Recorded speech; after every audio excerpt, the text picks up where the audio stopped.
तो बच्चों, बोर्ड परीक्षा उन्नयन हेतु जो प्रश्न बैंक हिंदी अनिवार्य का बनाया गया है कक्षा 10 के लिए, उसमें सबसे पहला पाठ है एक अद्भुत अपूर्व स्वप्न। और ये है भारतेंदु हरिश्चंद्र का। जैसा कि हम जानते हैं कि भारतेंदु हरिश्चंद्र नव जागरण के कवि थे। और उन्होंने जितना लिखा, बहुत ही गंभीरता से उन्होंने लिखा। उनका जो नाटक था अंधेर नगरी, वो एक कालजयी नाटक के रूप में प्रसिद्ध हुआ। और उन्होंने अपनी भाषा की उन्नति पर विशेष रूप से बल दिया। और उन्होंने यही कहा कि निज भाषा उन्नति सब उन्नति को मूल, और बिन निज भाषा ज्ञान के मिटत न हिय को सूल। तो इस प्रकार से उन्होंने अपनी भाषा को बहुत महत्व दिया, हिंदी के विशेष पक्षधर थे। चलिए, भारतेंदु हरिश्चंद्र के इस पाठ के बारे में जो प्रश्न उत्तर यहाँ पर दिए हुए हैं उनका हम अध्ययन करते हैं। पहला प्रश्न यहाँ दिया हुआ है, भारतेंदु हरिश्चंद्र का जन्म कहाँ व कब हुआ था। ये शॉर्ट क्वेश्चंस आपके आते हैं अक्सर। भारतेंदु हरिश्चंद्र का जन्म कहाँ व कब हुआ था, तो इसका उत्तर होगा काशी 1850 में। तो आप इसका उत्तर लिख सकते हैं कि भारतेंदु हरिश्चंद्र का जन्म काशी में हुआ और 1850 में हुआ। दूसरा क्वेश्चन है, भारतेंदु हरिश्चंद्र द्वारा बनारस में स्थापित हाई स्कूल किस नाम से जाना जाता है। ये तो हम सभी जानते हैं कि बनारस में हाई स्कूल स्थापित है, लेकिन ये भारतेंदु हरिश्चंद्र के नाम से है। तो इसका नाम क्या है? इसका नाम है हरिश्चंद्र कॉलेज। हरिश्चंद्र कॉलेज के नाम से भारतेंदु हरिश्चंद्र द्वारा बनारस में स्थापित हाई स्कूल जाना जाता है। तीसरा क्वेश्चन है, वर्तमान हिंदी गद्य का प्रवर्तक किसे माना जाता है। प्रश्न दोबारा से सुने, वर्तमान हिंदी गद्य का प्रवर्तक किसे माना जाता है। इसका उत्तर होगा भारतेंदु हरिश्चंद्र को। यानी भारतेंदु हरिश्चंद्र को वर्तमान हिंदी गद्य का प्रवर्तक माना जाता है। क्वेश्चन नंबर 4 है, हरिश्चंद्र का देहावसान कब हुआ तथा उस समय उनकी आयु कितनी थी। यानी हरिश्चंद्र चंद्र जो थे, भारतेंदु हरिश्चंद्र, उनकी मृत्यु कब हुई और जब मृत्यु हुई तो उस समय उनकी आयु कितनी थी। इसका उत्तर होगा 1885 ईस्वी में, और उनकी आयु थी 35 वर्ष की। यानी 35 वर्ष की अल्पायु में ही भारतेंदु हरिश्चंद्र की मृत्यु हो गई थी, देहावसान उनका हो गया था। और ये जो बात है वो है 1885 की। 5वां नंबर का क्वेश्चन है कि हरिश्चंद्र की देश सेवा और साहित्य सेवा से प्रभावित होकर उस युग की जनता ने उन्हें किस उपाधि से सुशोभित किया। हरिश्चंद्र की देश सेवा और साहित्य सेवा, इनसे प्रभावित होकर उस युग की जनता ने उन्हें किस उपाधि से सुशोभित किया। इसका उत्तर होगा भारतेंदु। हम हरिश्चंद्र को भारतेंदु हरिश्चंद्र के नाम से ही जानते हैं। और ये उपाधि उन्हें किसने दी थी? ये उपाधि उन्हें दी थी उस युग की जनता ने, यानी लोगों ने। अब छठा प्रश्न है, भारतेंदु हरिश्चंद्र ने किन 2 पत्रिकाओं का संपादन किया। इंपॉर्टेंट क्वेश्चन है, कई बार आता है, कंपटीशन एग्जाम्स में भी आता है। भारतेंदु हरिश्चंद्र ने किन 2 पत्रिकाओं का संपादन किया। तो इसका उत्तर है कवि वचन सुधा और हरिश्चंद्र मैगजीन। कौन सी 2 पत्रिकाएं थी? कवि वचन सुधा और हरिश्चंद्र मैगजीन। 7वां प्रश्न है, पर्यंक शब्द का अर्थ क्या होता है। पर्यंक शब्द बच्चों संस्कृत का शब्द है, और पर्यंक का अर्थ होता है पलंग। पलंग यानी जिस शैया पर आप सोते हैं उसे, जो लकड़ी की बनी हुई होती है और जमीन से कुछ ऊपर, जिस पर आप बिस्तर बिछाकर सोते हैं। पलंग तो आप जानते ही हैं, पर उसे संस्कृत में पर्यंक कहते हैं। तो यहाँ पर पर्यंक को आप तत्सम शब्द मान सकते हैं और पलंग को आप तद्भव शब्द मान सकते हैं। 8वां नंबर का क्वेश्चन है, श्वास। श्वास श्वास पर हरि भजो, वृथा श्वास मत खोए। पंक्ति में रेखांकित शब्द का अर्थ बताइए। यहाँ पर रेखांकित शब्द है भजो। भजो का क्या मतलब है? तो इसका उत्तर है याद करना, स्मरण करना, भजना, भजन करना। भजन करना भी कह सकते हैं इसको, कि बहुत याद करना, लगातार स्मरण करना, उसे हम भजना भी कहते हैं। प्रश्न नंबर 9 है, लेखक हरिश्चंद्र के मन में प्रथम विचार क्या बनाने का आया? भाई लेखक हरिश्चंद्र थे, उनके मन में विचार आया कि वो किस प्रकार का निर्माण करें, क्या चीज़ निर्मित वो करना चाहते थे। तो ये प्रश्न दिया है कि लेखक हरिश्चंद्र के मन में प्रथम विचार क्या बनाने का आया? तो इसका उत्तर है देवालय। लेखक हरिश्चंद्र के मन में देवालय बनाने का विचार आया। 10वें नंबर का क्वेश्चन है, उद्दंड पंडित कहाँ से बुलवाए गए थे? उद्दंड पंडित कहाँ से बुलवाए गए थे? उत्तर है हिमालय की कंदराओं से। हिमालय की कंदराओं से। 11वें नंबर का प्रश्न है, विद्या में कुशल पंडित का नाम क्या था? विद्या में कुशल पंडित का नाम क्या था? तो इसका उत्तर होगा, विद्या में कुशल पंडित का नाम लुप्त लोचन ज्योतिषाभरण था। शब्द थोड़ा सा कठिन है, लुप्त लोचन ज्योतिषाभरण। थोड़ा सा हमें शब्द को सही लिखना होगा, क्योंकि कई बार हम जब कुछ कठिन शब्द लिखते हैं तो शब्दों को लिखने में गलतियां कर जाते हैं और वहीं हमारे अंक कट जाते हैं। तो शब्दों को एकदम स्पष्ट लिखें, सही लिखें, ताकि आपको पूरे पूरे अंक प्राप्त हो सके। प्रश्न संख्या 12 है, लेखक की अपूर्व पाठशाला में नियुक्त प्रथम अध्यापक का नाम क्या था? लेखक की अपूर्व पाठशाला में नियुक्त प्रथम अध्यापक का नाम क्या था? उत्तर है पंडित मुग्धमणि शास्त्री। लेखक की अपूर्व पाठशाला में नियुक्त प्रथम अध्यापक का नाम था पंडित मुग्धमणि शास्त्री। अब है लघुत्रात्मक प्रश्न, लेखक ने देवालय बनाने का विचार क्यों त्याग दिया? हरिश्चंद्र देवालय बनाना चाहते थे, तो कहते हैं कि लेखक ने देवालय बनाने का विचार क्यों त्याग दिया?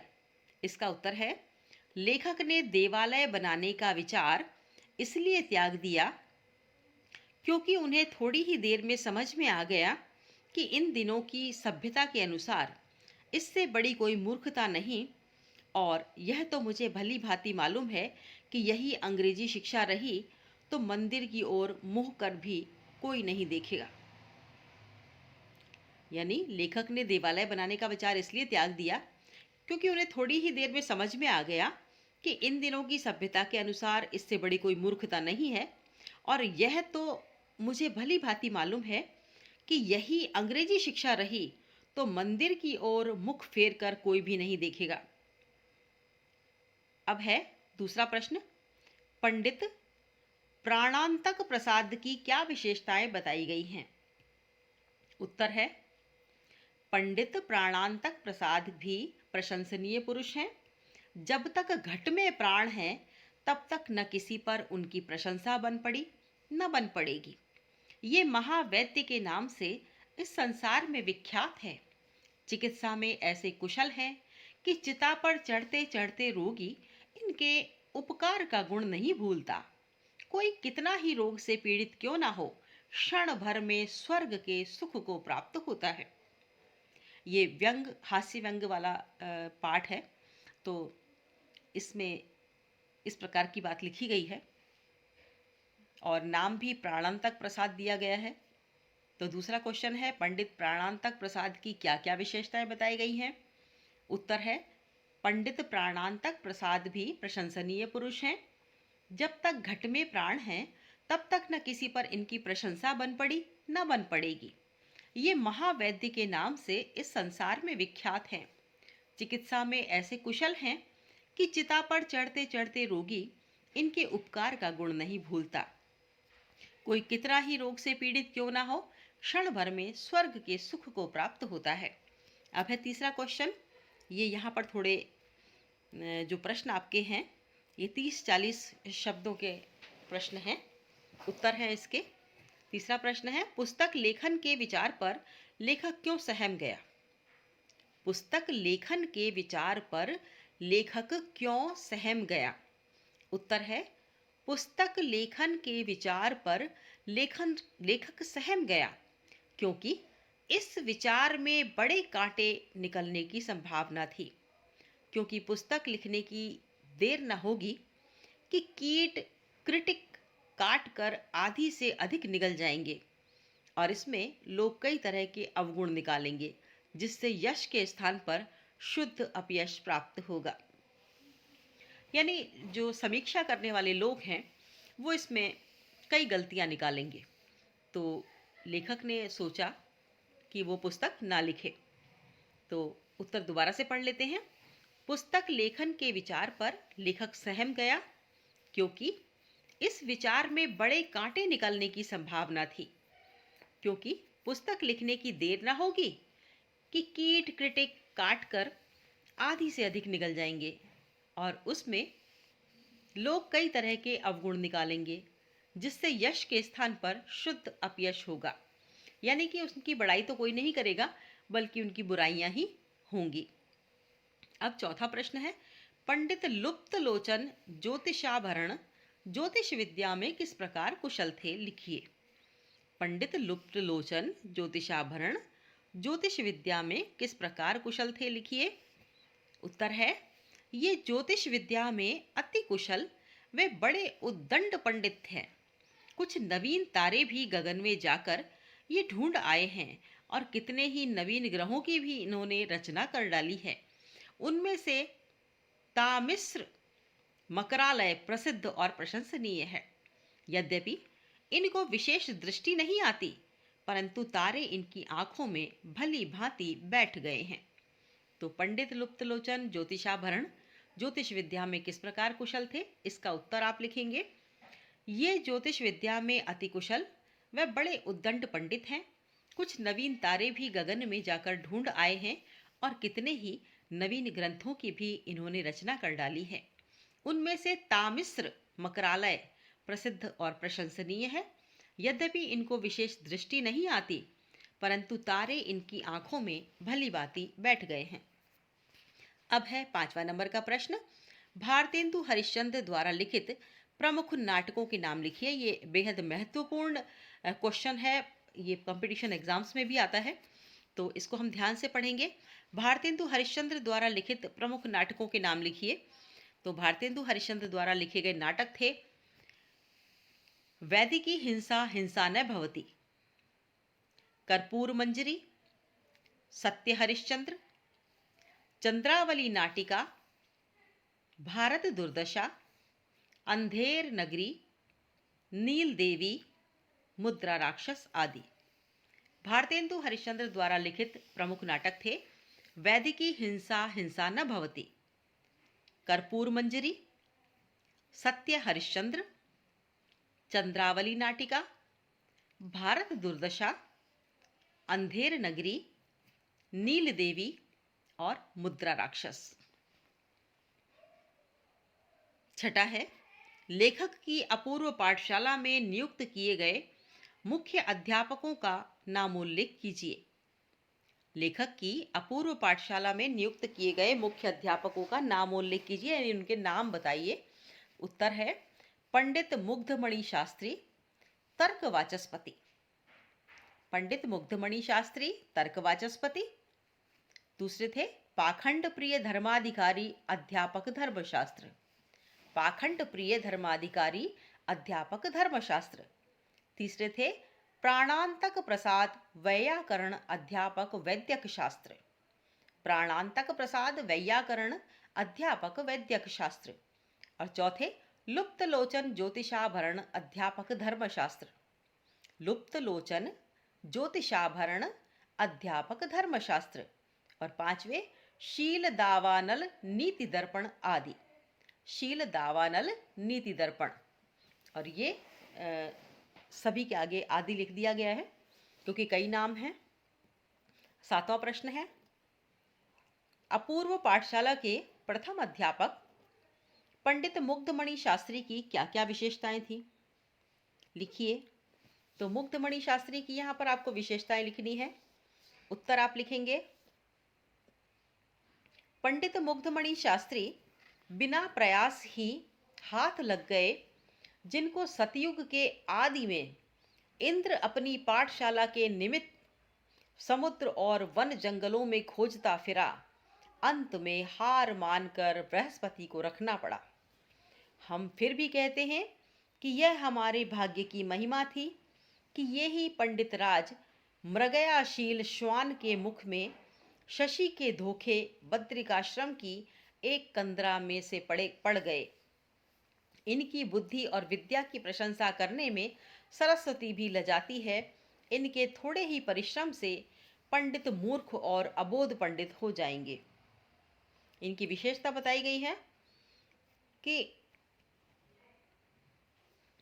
पंडित मुग्धमणि शास्त्री बिना प्रयास ही हाथ लग गए, जिनको सतयुग के आदि में इंद्र अपनी पाठशाला के निमित्त समुद्र और वन जंगलों में खोजता फिरा। अंत में हार मानकर बृहस्पति को रखना पड़ा। हम फिर भी कहते हैं कि ये हमारे भाग्य की महिमा थी कि ये ही पंडित राज मृगयाशील श्वान के मुख में शशि के धोखे बद्रिकाश्रम की एक कंदरा में से पड़ गए। इनकी बुद्धि और विद्या की प्रशंसा करने में सरस्वती भी लजाती हैं। इनके थोड़े ही परिश्रम से पंडित मूर्ख और अबोध पंडित हो जाएंगे। यानी थोड़े से ही परिश्रम से इनके जो मूर्ख हैं वो तो पंडित हो जाएंगे और जो पंडित हैं वो मूर्ख बना दिए जाएंगे। आगे प्रश्न नंबर 8 है, भारतेंदु की भाषा शैली पर संक्षेप में प्रकाश डालिए। बच्चों, प्रत्येक लेखक की भाषा अलग होती है, शैली लिखने का तरीका एक अलग होता है। तो जिससे कि हम देखते ही पढ़ते ही पहचान जाते हैं कि अमुक नाटक भारतेंदु हरिश्चंद्र के द्वारा लिखा हुआ होगा, अमुक लेख किसी विशेष लेखक का लिखा हुआ होगा। तो वो शैली के माध्यम से हम जानते हैं। और भाषा भी जो होती है वो भी प्रत्येक लेखक की अपनी एक अलग होती है। अलग प्रकार की भाषा के माध्यम से भी हम समझ जाते हैं। तो उत्तर है, भारतेंदु की भाषा में संस्कृत के तत्सम व तद्भव शब्दों की ही बहुतायत है। यानी भाषा में लेखक अनेक शब्दों का उपयोग करते हैं।